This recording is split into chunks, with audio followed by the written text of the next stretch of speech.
Excessive heat. Yan ang laging sinasabi ni Google sa weather natin sa Manila.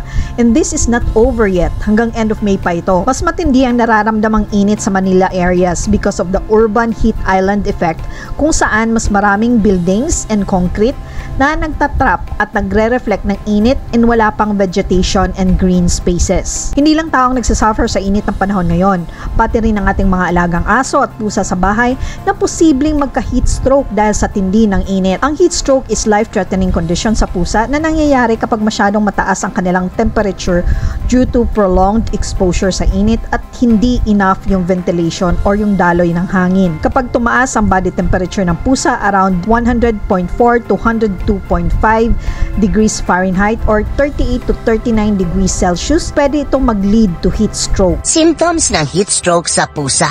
Number 1, panting or rapid breathing or paghihingal. 2, vomiting or pagsusuka. 3, diarrhea or pagtatae. 4, anxiety or restlessness or pagkakabalisa. 5, lethargy or panghihina. 6, dizziness and or disorientation. 7, dark red gums and tongue. 8, rapid heartbeat or kapag mabilis ang tibok ng kanilang puso. 9, sweaty paws kapag napapansin mong nagpapawis ang kanilang mga paa. 10, drooling or paglalaway with thick saliva due to dehydration. 11, tremors or seizures o panginginig ng katawan. Treatment for heat strokes in cats. The best action if na-heat stroke ang pusa is really to bring it to the nearest veterinary clinic or hospital. But you can do the following as first aid. Number 1, move the cat to a cool area. Dalhin ang pusa sa shaded or malamig na area. Turn on the fan or kung pwede ipasok sa air-conditioned place. Number 2, apply cool water. Gumamit ng basang towel at punasan ang pusa or ihiga ang pusa doon.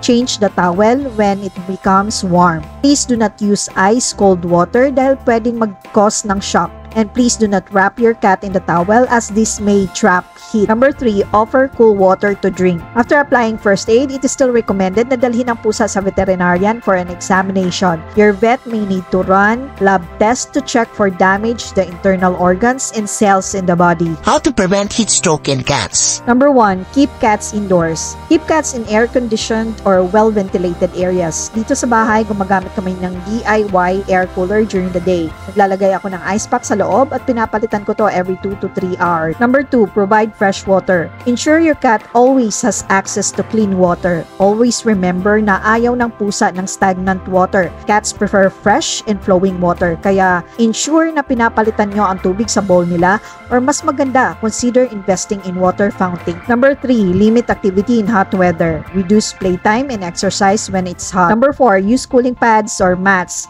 This can help keep your cat cool. 5, serve hydrating wet cat food sa mga pusa nyo. Hanggang dito na lang muna guys. I hope nakatulong ang video na to. Thanks for watching and see you in the next video.